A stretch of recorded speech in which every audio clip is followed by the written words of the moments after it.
Okay. Um,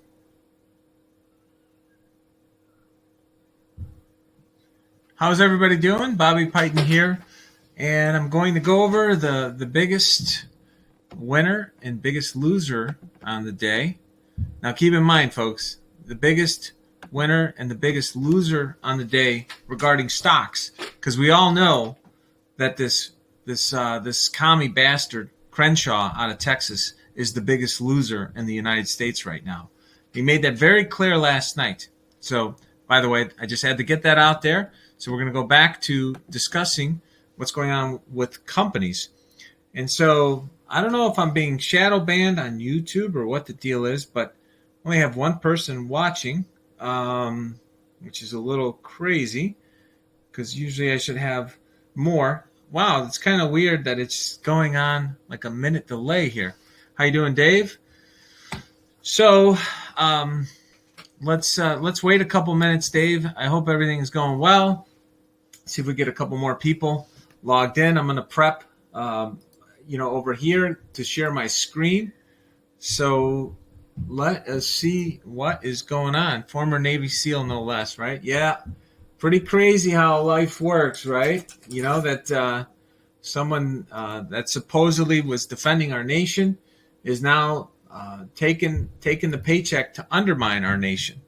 You know, I'm not sure who's paying him, but we definitely should definitely find out where he's getting his money, his donors, and so forth, because he's clearly turned into a traitor, to say the least. Someone that could be that arrogant and that dismissive of facts is unfit for Congress, as far as I'm concerned. But then again, we seem to see a lot of that. There's a lot of people that are unfit to be in Congress, and yet they're in there for some reason, because we haven't not had enough good people step up and start voting, right? Like voting, like we haven't had good people step up and run for office because they've been cheated and denied people voting on their, voting for them to enter office. So I think that's the big thing we need to fix in this country. So I think the sooner we can fix that, the better. Hello, Elishiba. How are you? Let me take a look here.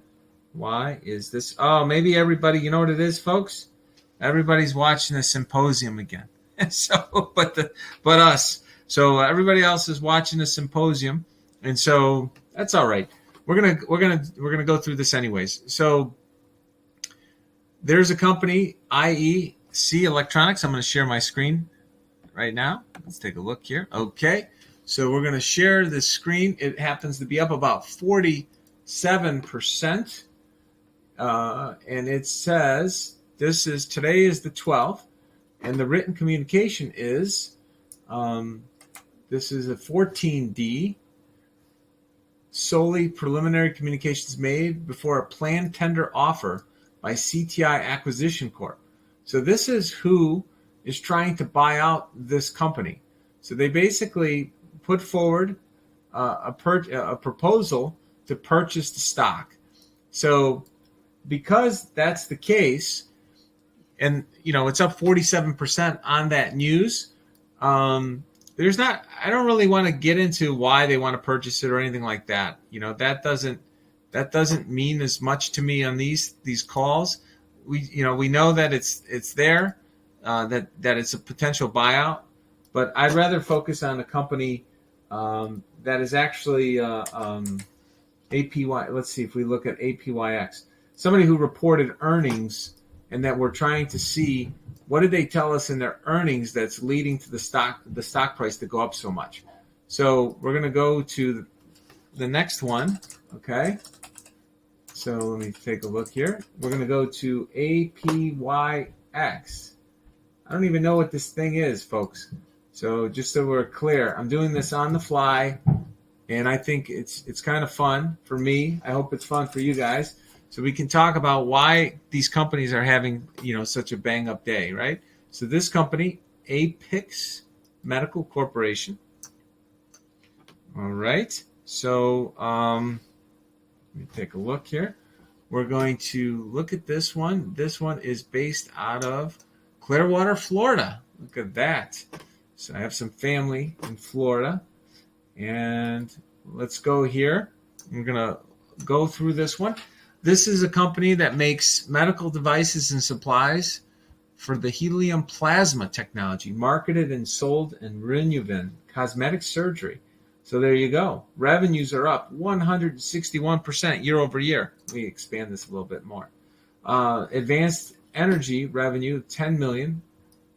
So 10 million is up 248%. The company had cash and equivalents of 35 million, 34.7 million, compared to 42 million at the end of the year. And then advanced energy products, but it's a medical company. So I think it's kind of interesting. So what is going on with this? International sales exploded. Let me see here. This was, I don't know if they have a typo, but this is a typo. It says 2020, 2019, but up here it says 2021, 2020. So I'm not sure why that's the case. But, it is interesting, but their international business exploded. So why is that international business doing so well? So let's take a look if they say anything about it. Net loss was 4 million. Total revenue was 10.6. Okay. And first half, they lost $9 million, folks. 8.9 million. And they lost 6.6 million in the first half of 2020. And so they're saying that this advanced energy is going to be 36 to 38 million of revenue. But it doesn't say what it is, right? I'd like to, this is a situation where I don't know what advanced energy means for a this medical company. So what I'm going to do is I'm going to go let's go find the, let's go to the website of the company. And this is what you guys can do. If you're not sure, you're reading the filing, something doesn't make sense. They say they're doing these things. It stocks up 17%. They do this advanced energy stuff. Just go to their website and see what they're saying they do, right? So maybe they're doing something, reshaping what is possible. So this Renuvin, okay, it's cosmetic technology. Because of a balance of helium and RF energy, Renuvin has been described as an ideal. Okay, so visit our micro site here. So then they do that product, and then they do J plasma.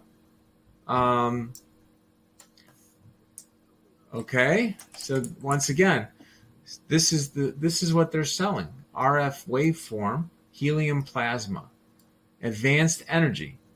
Okay, so here it is: advanced energy with helium plasma, RF waveform, focuses RF energy for greater control of tissue effect. So it allows surgeons to use the energy on around sensitive structures. You know who I'm going to ask about this? Is I'm going to ask my wife. My wife, actually, she looks very young. If you guys haven't, I don't know if you guys have seen a photo of my wife, but she's about 40 years old. And she basically, I think her skin looks phenomenal. And she does some little thing on her face with this. It's like a light thing kind of flashing. I'm just curious if it's a different technology or what she's using. I never asked her what the company was, but I know she believes it works, and I know she spent a few $100s on this thing, and I'm not sure how this is different than this company product that they're doing, right? But obviously this company has patents on this stuff, but it's up 17%. It's not a small company, folks. I think it's now, this is the one that got acquired. I think they're about $300 million company now. So if you go to APyx, and once again, folks, I do not have an opinion on this stock. I do not know if it's a buy. I do not know if it's a sell. 367 million. I don't know any of that. All I'm saying is it's up 17% today. And I think it's worth looking into what exactly are they doing. They have 266 employees. They've been around since 1982. They're losing money. They're still losing $5 million. I think about 5 million, 4 million, and they have a negative margin. But if they've been spending the money to build this out, it maybe makes sense to look into what exactly they're doing. Okay, so this is the biggest winner on the day when you take away the company that's getting acquired. Okay, so we're not going to look at that one, like I said. Okay, so now let's look at the biggest loser of the day. Okay, you got one big winner, one big loser. So let's look at the big loser, which is Vine stock. The stock is $2.08. Now this is a pharmaceutical company. It's still worth $100 million. I don't know. A pharmaceutical, long pipeline, big losses. Let's look at something a little more interesting. We don't need to look at that one. Infuse System. Okay, so Infuse System is down 24% today. This one is like nothing. 24 million in revenue. Hold on. So 287 employees. It's based in Michigan. $300 million market cap. 24 million in quarterly earnings. Let's go look at it. And this one looks interesting. Infu, INFU. I'm just curious what Weight Watchers is doing today. Let's take a look. Okay, it's still $24. I was just wondering. That was the one that was the biggest loser yesterday. Nucor was the biggest winner. It was a strong day. It was a big winner the other day. 108, 118, 123. Okay, so we're going to go to Infu. Okay. And let's take a look at little Infu. Let's see here. So we go to the company filings. Infu. Folks, how awesome is my life? This is what I get to do for a living. And this is what I've been doing for a very long time. I just sit around and read. I sometimes pinch myself, right? Because I've been doing this so long and I've never gotten bored doing it, right? This is my jam. I like to read about stuff and think about it, figure out what's making money, why is it making money, what's losing money, why is it losing money, and where's the world going? And so Info Systems reports second quarter financial results. They're going to do 20 million share buyback. Wow. So not 20 million shares, $20 million worth of shares. And so ITS therapy, lymphedema. And so what I would normally do is I would go find that out. So let's just go see what this what's the difference between lymphoma, and let's look at what's the difference between that and lymphedema.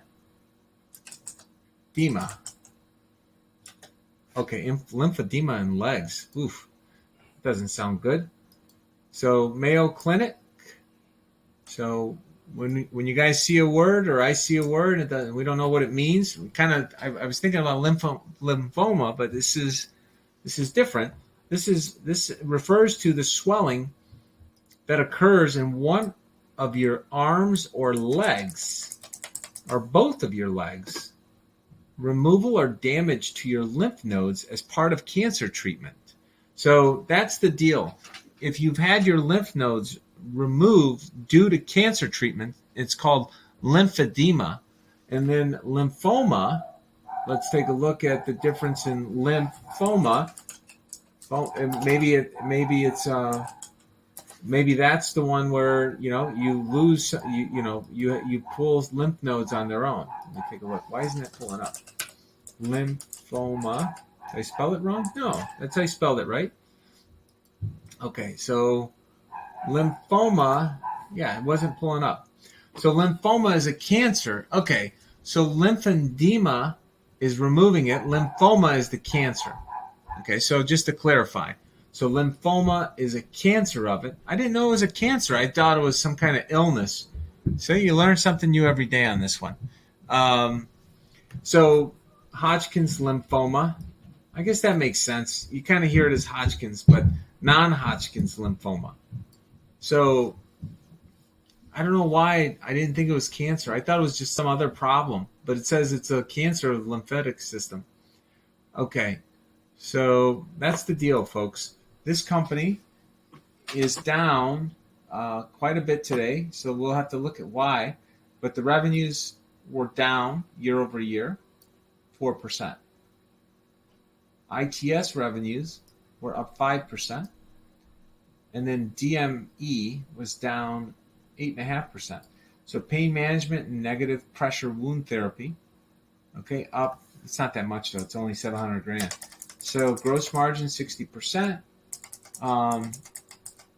And then basically the dynamic nature of the current marketplace, DME segment, COVID ramping up, healthcare providers were renting and buying pumps. We saw a material reduction. I don't think you guys benefited from the COVID last year. If your sales are only up down, if your sales are down 4%, doesn't seem like you benefited much. So it says right here, given the strategic investments, pump rentals. So they're making money off of pump rentals. So I guess one way to look at this is, folks, if COVID is going strong, why is this company reporting a reduction in the need for their pumps? I do find that pretty fascinating. So, something to think about. Like, why are their revenues missing the mark if COVID is getting a new round going? So I don't know. So here we go. 6 months ending 2020 versus 2021. Look at this. Okay, this is the gross profit. I mean, yeah, that's what I'm saying. It's not really up that much. I'm not sure why they're saying they're making all this money off these COVID pumps. It doesn't match what we're seeing with regards to how much money is going into COVID. So this is a company that if I was seriously going to consider it as an investment, I would have to look at the earnings calls. I read faster than I listen, so I would read them and see if they can answer that question. But in this case, they're showing non-GAAP earnings of $820,000. So that's what their GAAP income is. Down 75% from a year ago, down over 50% in the first 6 months. And once again, these are cash numbers, but like I said, who cares about their cash numbers on their EBITDA if they're not driving their earnings up over time? So their current assets have plummeted almost $8 million, 29.7 down to 21.6. That is not a good sign, folks. They made an acquisition. So even though, look at this, $3.7 million acquisition, even though they didn't have any goodwill last year. So that's why I'm saying they made an acquisition. They made an acquisition and their revenues did not go up, but yet they paid a lot of money for this company because they have $3.7 million of goodwill. And then current liabilities, okay, they did bring those down by about $7 million. So that's good because if assets went down by 8, liabilities by 7, overall it was $1 million. Okay, so then retained deficit, they issued $2 million worth of stock, I guess, to buy that company. And so let's take a look here. Current change in assets. So their cash flow from operations the first 6 months is positive. But let me see here. Stock-based compensation. There's the little booger. We've talked about that with stock-based compensation. So there's a bunch of people that acquired, that basically purchased the stock, okay, and they got the company. They gave the company the cash as they purchased the stock, exercise their options, and then go into the cash goes in the company coffers. And so let me see here.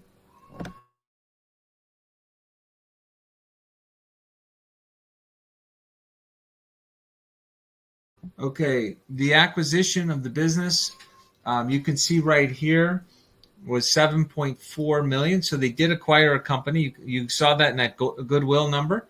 And the purchase of medical equipment, that's a separate thing. But they did acquire a company this year for $7.5 million. That's what that number is there. And then here, they pay down debt, but then they issued 48 million of debt. And then here they got $1 million from stock. So that's the deal, folks. So I don't know. I don't know. I don't really have a strong opinion on any. Like I said, this is educational purposes only. But looking at this company, just my gut reaction would be like, wait a second. You guys have basically, let me see here, Info stock. You guys are down 23%. You missed earnings by 27. You missed on revenue by 6. Your earnings collapsed. This multiple is no longer 17. You're only doing $100 million in revenue, but then you're showing that $100 million of revenue, but the market cap is $300 million, and you don't really have any book value to speak of, right? That's the problem. We go back here. The book value of this company is $45 million. So it's trading at 9 times book, and it has accumulated deficits of $42 million. And they pulled in $87 million of capital. So they pulled in $87 million of capital. Their book value is about 15 cents on the dollar of what the stock is worth, right? Because this is your book value, folks. This is think of this as your equity in the house. So the equity in the house is 44.7 million, but the house is worth 300 million, the stock. But they haven't shown that they know how to make money just yet in aggregate, because they have accumulated losses of 42 million. So once again, I don't have an opinion. I can tell you right now that it's interesting. The stock was $6 a year ago. It climbed to 23. Now it's at 14. It was as low as $1, $2, actually $1.30 in 2017. So, $1.30 up tenfold. But, so maybe people are buying it because they're hopeful that some things will change in the future. But, like I said, it's maybe if you guys think that they're going to really turn into something big, it's worth keeping an eye on. But I can tell you right now that based on the numbers that we just went through and how their revenues are down, their earnings are down, they don't have any positive book value, their cash flow is down, and yet the thing is still worth 3 times revenue, right? It's a $300 million market cap. I think you really better be sure you understand why you want to own that stock. If you're a buyer here, you should be careful is all. Would be my advice. But I'm not telling anybody what if they should buy or sell it. So anyways, those are the 2 companies that I wanted to go over. And so let me see if anything else stands out real quick. And I'll go through one more. Maybe let's see here. See if I can find a big company that is doing some stuff. So like what's this GRWG? Okay, that's a $2 billion company. Let's go take a look. Hold on a second. So if I go to GRWG stock's down 15%. It's based out of Colorado. Grow Generation. Okay, $2 billion company. Wow. Unbelievable. It's doing, I don't know what the hell this thing's doing. $2 billion, and they did $90 million in revenue in the quarter. So this is, once again, a massive multiple of sales. So let's take a look at it. I'm going to go pull it up because, that's crazy. This thing is selling at $2 billion. And we're going to go to GRWG.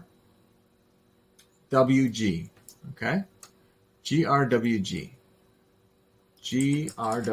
Okay, let's take a look. Okay, so here we go. Quarterly. I'm going to go to this. I'm going to pull the press release.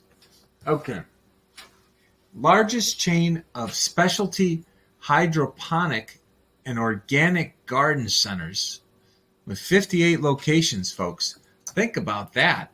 58 locations, okay? 58 locations in 12 states. Second quarter revenue Wow, 125 million versus 43 million a year ago. So these guys, I don't know what they're doing to expand that much, but maybe that's what it is. Maybe it's marijuana, Susan. You're right. Let's take a look. But 43 million to 125 million, and they said they're going to do 455 to 475 million. The GrowGen team has delivered a heck of a quarter. That is pretty amazing. 190% revenue, 24 locations. They open up, wow, look at this, folks. A 60% increase year over year in their locations. That's a pretty impressive number. You don't usually see things grow by 60%, pardon the pun, right? This is GrowGen. And they're growing at 60%. Net income was 6.7 million. Wow, net revenues, look at that. 215 million up from 76 million. Gross margin is up. That's nice. They went from making $500,000 a year ago to 13 million in the first 6 months. And they're going to lease a 40,000 square foot location. So then they have 875,000 feet. And why don't they just say it's marijuana? They said it's hydroponic, right? I got to go take a look. Folks, we need to look at the filing, the 10K, to see what that is. But they acquired companies, folks. That's why they're growing so fast. Right here, $62 million to $108 million of goodwill. So they did buy some companies. It wasn't all organic growth, even though they say they're organic. But they do, wow, $350 million of paid-in capital. So that's part of the acquisition. But then $10 million of retained earnings, which is a good start, especially for a company that's kind of growing like this. Their share count is up 50% year over year, 41 million to 60 million. So that growth rate, obviously, they're buying it. They're buying their growth. You got to always be careful when a company is buying their growth, because if it kind of spins out of control, it could be an issue. The question becomes, GRGW. Let's go take a look. You know, what are they doing? What exactly are they buying? That's what we want to see. So let's go to the 10K. This is the quarterly. We need to see the annual. Here we go. That was March. Okay, so grow generation. That's where we're going to look.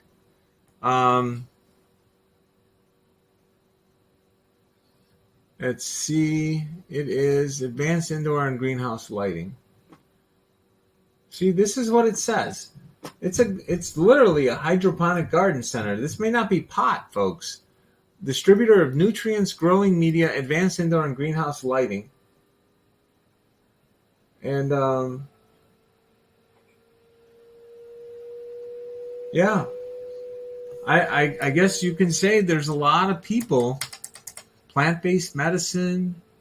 They might be creating a system that gets all the stuff. This is a great idea. If you think about this, for example, it's not cucumbers. I don't know if it's cucumbers, Susan. All I could tell you is I think it's interesting.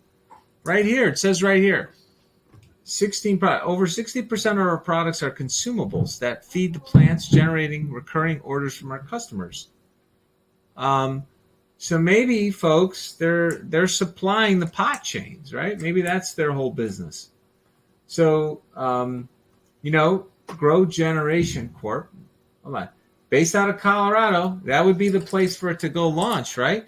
Out of Colorado, isn't that where they did it first? So let's see, Grow Generation. Let's go to the website. And first of all, I don't have any opinion, by the way, with regards to if this is a buy or sell. I'm saying is it's an interesting little company on the surface. Biggest lighting event ever right here. Look at that. Don't miss it. It's I think it's going to be tomorrow right here. You see that, folks? Okay. So home grows, commercial services, hydroponics, climate, sale items. Okay, so commercial services. There you go. Folks, that's pretty wild. They build facilities. So, there you go. That's what it is. I do think it's interesting. Is it worth $2 billion? Tough to say. They made $13 million in one quarter. That means that 13 million times, 20, you're talking about what, 50 million, 52 million dollars a year, $1 million a week, but you're paying 2 billion even after it's fallen as much as it did today, this grow generation, and it's worth 4 times expected sales. So 4 times expected sales is pretty pricey for a retailer. And the question becomes, why can't somebody else go and create this and sell these lighting systems this way? But it is worth keeping track of because it would be an interesting company if it has edge. What does edge mean? Okay, they beat this into you in the hedge fund world at O'Connor, where when I was working there at UBS, one of the things they like to stress repeatedly is, what is the what can they do, or what is this company doing that nobody else is doing, and make sure that they can continue to do what nobody else is doing, and then they're worth looking into. Okay, and so from my standpoint, I don't know if what they're doing is protectable through patents or process or reputation, right? Maybe they're just the best at it. And if people buy their service and their planning and everything, people want to continue to come back to them as customers, and they don't mind them making some money. Folks, people need to make a profit, right? That's the way it works. And so most companies will be like, I don't mind you making a profit if I'm making more of a profit off of what you help me generate my profits from. And so there's a photo of marijuana drop down from products to harvest. There you go. So maybe it's marijuana. I guess consumables, right? They don't want to use the word marijuana for a reason, folks. They say consumables. And so people think vegetables, but I guess you can say it can also be plants, right? Because some vegetables are plants, or they start out as plants. But anyways, so that's that. I hope you guys found this interesting. I'll do the biggest winner and the biggest loser tomorrow, and we'll take it from there. I'm doing both. So, there you go. Taxpayer lives matter too. I agree. Taxpayer lives. So have a wonderful day, and I'll talk to you tomorrow. God bless.